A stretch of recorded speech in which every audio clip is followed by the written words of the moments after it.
This is a good list that I've put together, inspired by a couple of others and my own contribution, and I'd like to share this list with you. First, learning the power of purpose. A person who has purpose in their life, they have something to go for, some meaning.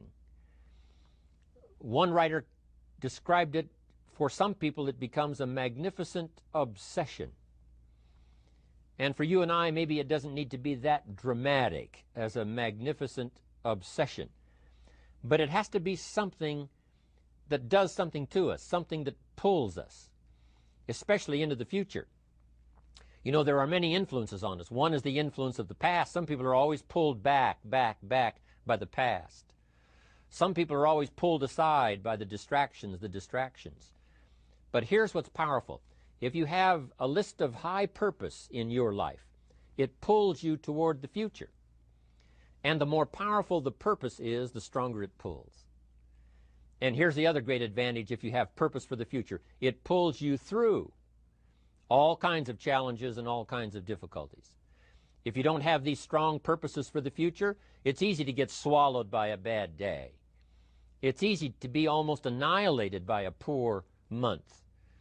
And it's easy sometimes to almost disappear beneath the waves of a year that goes backwards if you don't have something to pull you beyond that year. So if you want something to pull you through all kinds of challenges, all kinds of difficulties and things that come at you, you got to have something on out there beyond today, beyond next week, beyond next month, beyond this year, that pulls you into the future. And the clearer it is, the stronger it pulls. The more dynamic it is, the more it affects your life, your spirit, your heart, your soul. It also creates imagination. It gets your mind working on how to achieve that purpose. And if your mind will work, and if your heart works, and if your spirit works, and if you have good input, like good ideas, I'm telling you, there isn't anything you can't accomplish. So that's one of the great powers that'll make a variable of you, and that is purpose. Here's the next one, self-confidence. Where does self-confidence come from? And this is the best advice I can give you on that. Not neglecting, first of all, the small daily disciplines. Self-confidence really comes from feeling good about yourself. And one of the best ways to feel good about yourself is at the end of the day to know that you poured it on. You did your best. If you conducted a meeting, you did the best you could. If you made a phone call, it was the best phone call you could possibly make. If you wrote a letter, it wasn't a casual letter, it was your best letter. At the end of those kind of days, when you feel good about yourself, self-confidence starts to rise. You know that if you can have this kind of a good day, you can have another one the next day, and those days become the weeks become the months, and the month becomes a powerful year. Self-confidence comes from the lack of neglect. If you will not neglect to do the small daily disciplines, that's where self-confidence comes from. Part of good health is self-confidence. I know I'm going to be healthy. I take the Herbalife products. I eat the apple a day. I walk around the block. I do the jogging on the beach. At the end of the day, when you've really poured it on and you've done all the stuff, self-confidence grows. That self-confidence affects your health. It affects your future. It affects your psyche. So this is true. One of the great powers is self-confidence. Self-confidence means willingness to do whatever it takes to achieve. Some people say, well, I'll do it for a little while and see what happens. You know, I'll try a couple of things. If that doesn't work, I'm out of here. And all of us know that that kind of person doesn't have much of a future. But if you're willing to do whatever it takes, if I have to learn a couple of things, I will learn those things. If I got to learn 5 or 6 things, I'll learn all 6. If I have to take an extra class, I'll take an extra class. If I've got to read the books, I'll read the books. If I have to consult with people who know more than I know, I will do the necessary consulting. Whatever it takes, I will do. That starts to develop unbelievable self-confidence. Self-confidence also comes from the ability to rise above your circumstances, to rise above what happens, the petty little things, the discouraging things that would sink everyone else's ship except yours, that would cause someone else to quit early in the day, but you keep going. that kind of willingness to overcome all circumstances, whether it's the little challenges or the big challenges. If you're willing to do that, I promise you, this kind of power will work for you, and in you, the variable, it'll make a difference. The third on the list I had was enthusiasm. And here's what I wrote about enthusiasm. Enthusiasm that's powerful is mostly enthusiasm that is enthusiasm inside, 90%, 10% outside. We all know what the enthusiasm is like when somebody lets us see their enthusiasm, which is like the 90%, and only 10% of it is inside. But the enthusiasm that really affects people is not just being loud, but the enthusiasm that runs deep, the enthusiasm that comes from deep inside, created by self-confidence, created by purpose, created by genuine willingness to help other people. That kind of enthusiasm, knowing that you're going to get the job done, knowing you're going to affect people, knowing you're going to have testimonials flowing in from all kinds of directions. That kind of enthusiasm. A lot of it is quiet. A lot of it is unheard. And the 10% that's heard, it rings a bell. People call it genuine enthusiasm because they know that what you say in the outward display of your enthusiasm is only a small tip of the iceberg of the enthusiasm you feel inside that really motivates you to do the best job you can. Next on my list to help you become the powerful variable is expertise. Wanting to excel in all of the skills and settling for nothing less than an outstanding performance. If you're willing to be the best in your field, if you're willing to demand of yourself excellence in skills, to be the best that you can possibly be, in the training, do the best you possibly can. In doing a workshop, do the best you possibly can.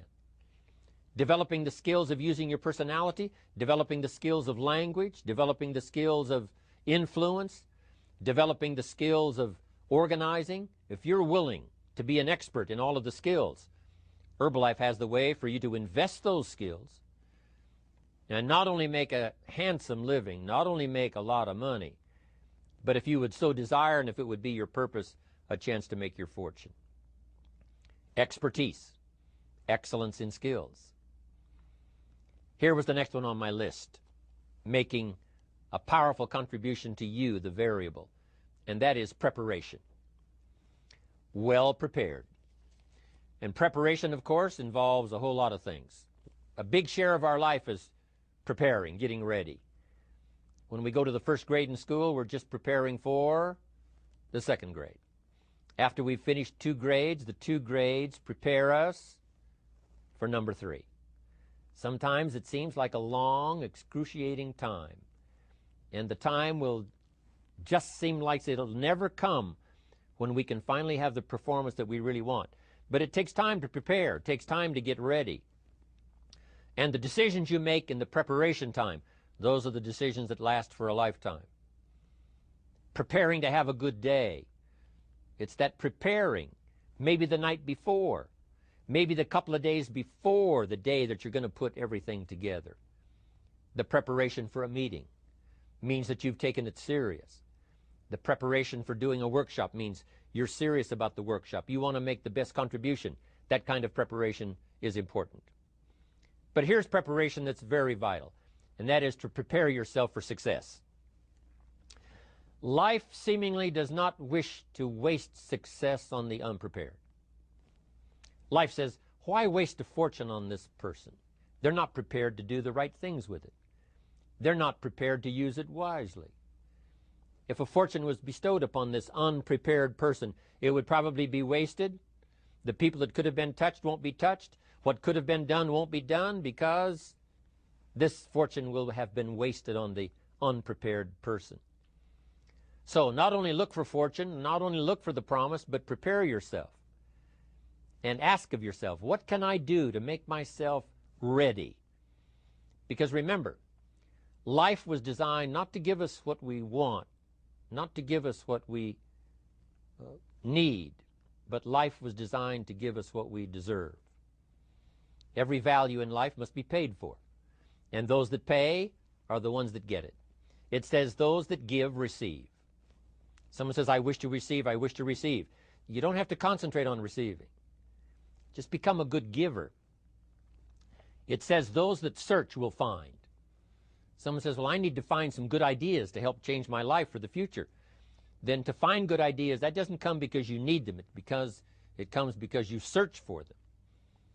If you want good ideas, you got to go after them. You got to go to the class, you got to go to the workshop, you got to go to the training, go to the book, right? You got to go to the journal, right? Go where good ideas are being taught. Go searching, go looking, because good ideas are not going to be wasted on those that are not seeking, searching, well prepared. So, prepare yourself to be ready for fortune when it comes, to be ready for challenge when it comes, to be ready for opportunity when it comes. Opportunity comes along and passes by the person that is not well prepared. I want to prepare myself this year for next year. Yes, I wish to be effective this year, but I'm also thinking of ways, how could I be better? How could my ideas be more powerful? How could they be sharper, more clear? How could I reach some people next year that I perhaps can't reach this year? I haven't reached deep enough into my own soul to affect some people. Some people just pass by and say, hey, what a good speech. But how could I make it stronger than that, deeper than that, more powerful than that? I cannot be as powerful as I could be next year. You know, you can't go to the 10th grade in the 5th grade.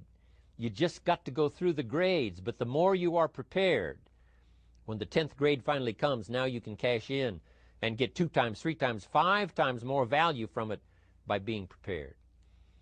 I want to do my best this year for Herbalife, but I also want to get ready for next year, 1999. And then when the year 2000 comes, at the turn of the century, I want to be well equipped by language, by instinct, by temperament, by personality, by influence, to really be valuable the year 2000, 2001, 2, 3, 4, 5. That's my goal. I'm sure it's your goal. Now here's the next one. There's great power in self-reliance. Self-reliance means you simply look mostly to yourself. It would be nice if someone just gave you this, gave you this, gave you this. It would be nice if everyone did their job exactly as they're supposed to do it. But here's what you've got to do. Primarily rely on yourself. Primarily say, I'm the person responsible. And I will learn the necessary skills so that I can help people learn their skills. If I need lots of people to do certain things to build my organization, that is what I must have. But I've got to be the final backstop. I've got to be the final one that people can rely on. So that if this is missed and this is missed, I can catch up. I can fill the gap. I can do the job. We have to do it when we conduct meetings. We have to do it when we conduct training. We have to do it when we're in a class of just a few. What someone might have missed, we're there to fill in. Self-reliance. Primarily, we're learning to count on yourself. So that you can do this, never complain and never explain. Here's the next key power, and that's image. There's many parts to image. The image that others see you as, the image you have with other people. And it's very important how other people see you. If they don't see you as a leader, chances are they won't pay attention. If they don't see you as being in control, chances are they won't have the trust. If they don't see you as knowing where you're going, what you want to accomplish, they probably won't follow. But if people can see you, if you have the image of someone that's in charge, in control of your life, your future, your destiny, in control of the situation, if they see that, that kind of image is powerful. It helps to win the day. It attracts other people. People want to be around people that are in control, that are powerful, but they know how to use their power, influential, but they know how to use their influence. That kind of image is important. But here's a very important image, and that is your image of yourself. self. The way you dress, the way you talk, the way you think, your capacity for learning, all of that is an important image that you have of yourself. The image that you have that if it needs to be learned, you could learn it. If there's a book that needs to be mastered, you could master it. If there's a skill that needs to be learned, why couldn't you get busy now and learn that skill? That kind of self-image, that I am continually trying my best to be the best I can. Because one of the most important places you have to look is into the future, yes. You've got to look into the past, yes. You've got to look around, yes. But one of the most important places you have to look is in the mirror. You know, how I appear to other people, that's important. But how I appear to myself is the ultimate importance. That kind of image, to where you'll develop the self-confidence, you'll develop the self-reliance. Now here's another one in my rather short list. The next word is character. Becoming a person of high values, a person of principles, a person of honesty, a person that earns respect. That kind of character. It took character when Mark started to put the marketing system together. How can we have a system that will build in the integrity, that people will know that if this happens, then this will happen. And if this goes wrong, here's the way to fix it. Unless you have the principles and the character and the integrity to put together a viable plan for a wide variety of people, then the system is not going to last very long. And I've been around long enough, and I'm sure you have been around long enough to see a lot of systems that got started, but they failed. And the reason is because they were not constructed with integrity. They were not constructed with character. They were not constructed with doing the right thing. They might have been constructed to take advantage. You know, cash it out as quickly as possible and leave. Mark was involved when others took advantage of him all those years ago before Herbalife. When someone took advantage and didn't have the character, didn't have the principles, and didn't have the character to stay, the character to see it through, the character to do the right thing. So this is important, to develop the character within yourself, that people see you as honest, as fair, willing to do the right thing, willing to be helpful, but always willing to walk the center line, not to pass the line. When we come to an opportunity like Herbalife, especially multi-level network marketing, it is so dynamic, it is so powerful, and it is so possible in fortune making that sometimes people want to speed up the process by cutting the corners, by neglecting to do the right things, you know, to cheat a little here, you know, cross the line just a little bit, because then, you know, it'll grow faster and you can cash in quicker.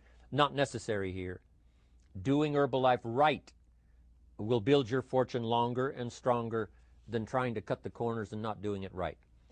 If we'll have the integrity that Mark had when he started it, and keep perpetuating that we will do the right thing by the marketing system, the right thing by a distributor who has a customer and they take care of that customer belongs to that distributor. That kind of integrity in the marketing system, the kind of integrity we have among each other, the kind of character we have to rely on each other, because here's what we cannot do. We cannot do this by ourselves.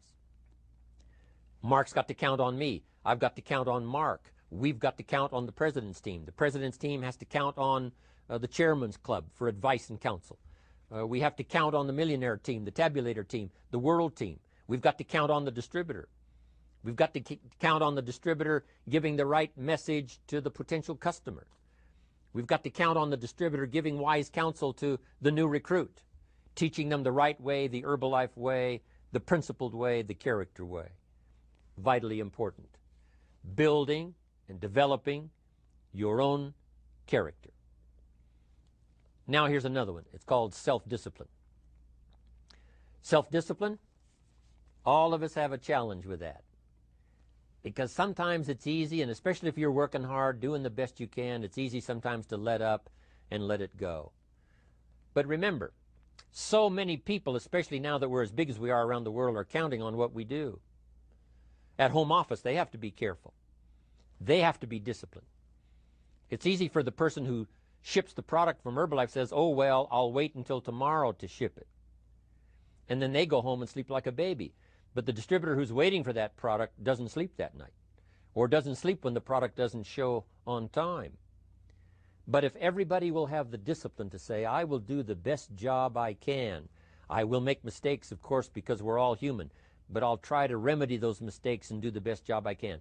That kind of self-discipline that understands how important your part is in all of the functions that work.